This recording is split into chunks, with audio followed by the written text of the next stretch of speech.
Pre godinu dana, 9. novembra 2022. godine, napravio sam video o kolapsu FTX menjačnice, tada druge najveće kriptomenjačnice na svetu i najveće menjačnice u Americi. Otkriveno je da količina novca u vlasništvu FTX-a je bila manja od količine koju su dugovali svojim korisnicima i da su kroz svoju investicionu diviziju Alameda Research rukovodioci FTX-a ukrali preko 8 milijardi dolara od svojih korisnika. To je dovelo do zatvaranja menjačnice i samim tim gubitka novca za sve korisnike koji nisu stigli da izvuku svoju imovinu sa platforme. Hiljade i hiljade običnih ljudi, kao što smo ti i ja, su izgubili sav novac koji su čuvali, ulagali, da bi sve to palo u ruke najvećeg prevaranta naše generacije i centralnog igrača u celoj ovoj priči, Sam Bankman-Frieda.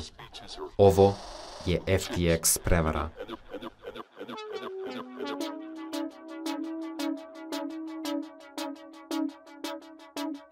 Did you know that these funds were being funneled to Alameda? I did not know that there is any improper use of customer funds. Sam Bankman-Fried was found guilty on all counts in his fraud trial just half an hour ago. Sam Bankman-Fried's downfall, with convictions for fraud and money laundering. Sam Bankman-Fried je bivši izvršni direktor i osnivač FTX-a. Pre osnivanja završio je fakultet MIT i jedan od najprestižnijih u Americi, gde je upoznao buduće rukovodioce i suosnivače FTX-a, Garija Venga i Nishada Singha. Ova dva imena će biti veoma bitna u daljem delu videa, tako da nemojte da ih zaboravite.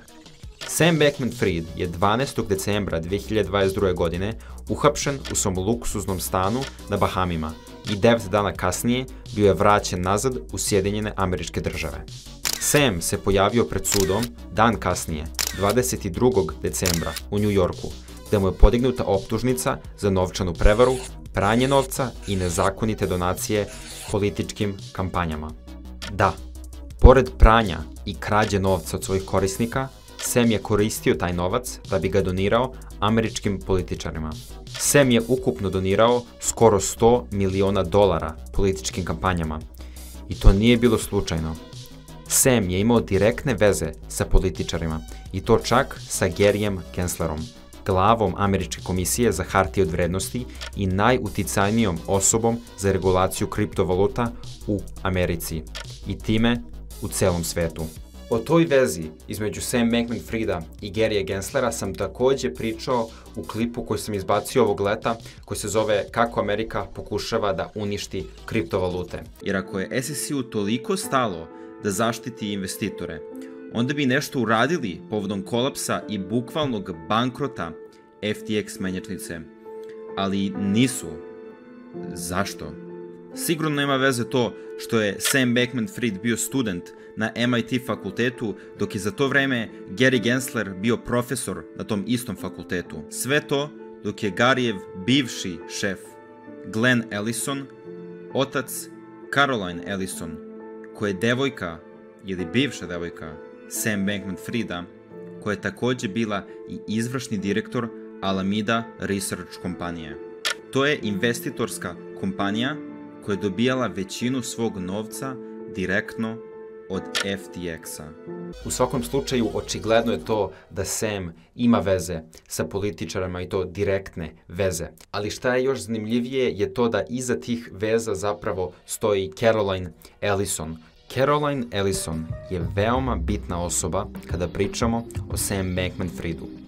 Ona je bila izvršni direktor Alameda Research kao i ljubavni partner Samu. Završila je svoje studije na Stanford univerzitetu, posle čega je 2016. godine počela da radi kao trader za Jane Street Capital. Caroline je 2018. godine prešla da radi za Alameda Research, sve dok nije postala izvršni direktor iste te kompanije 2021. godine. Ona je bila jedna od 3 osobe koje su svedočile protiv Sama kada je njegovo suđenje započelo, 3. oktobra ove godine, u Saveznom sudu u New Yorku. Prvi svedok je bio Gary Veng, tehnološki direktor i suosnivač FTX-a, koji je takođe imao veliki udeo u FTX od 17% i u Alameda Research takođe od 10%. Pored njega, na redu je bila Caroline i treći svedok je bio Nishad Singh, bivši direktor inženjerstva u FTX-u. Oni su bili ti koji su otkrili najmračnije tajne iza FTX-a, kao što je tajni kod u sistemu koji je dopustio da FTX prebacuje novac korisnika Alameda Research, kompanija koja je koristila novac korisnika od FTX-a da bi trgovala kriptovalutama. Izjave Caroline Ellison, Garya Wenga i Nishada Singha pred sudom su zabeležene. I time stižemo do 2. novembra, sudnji dan.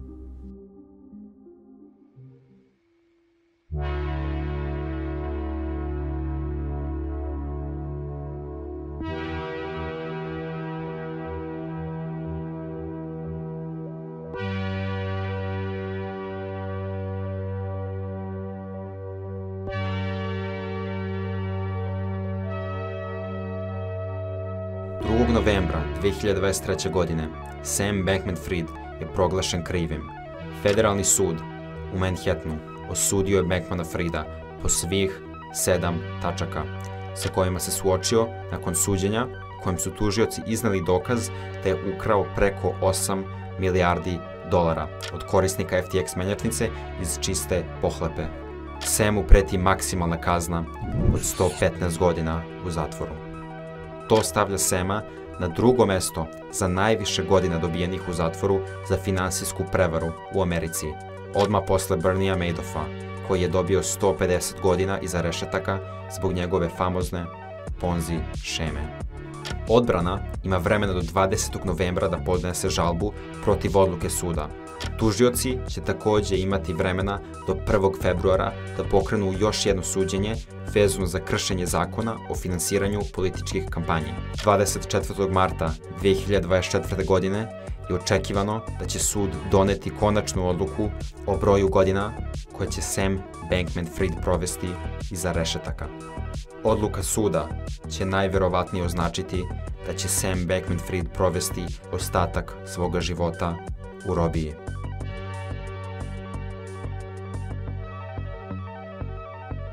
Hvala vam puno na pažnji. Ako vam se svidao ovaj video, ostavite like i možete se pretplatite na kanal. Ako želite više sadržaja vezanog za kriptovalute i za Web3, posjetite Blockformer, društvene mreže i sajt. Svi linkovi će biti u deskripciji. Također možete se pridružiti i mojoj Discord zajednici, link će također biti u deskripciji. To je to za ovaj video. Opet hvala vam puno na pažnji i uživajte u vašem danu.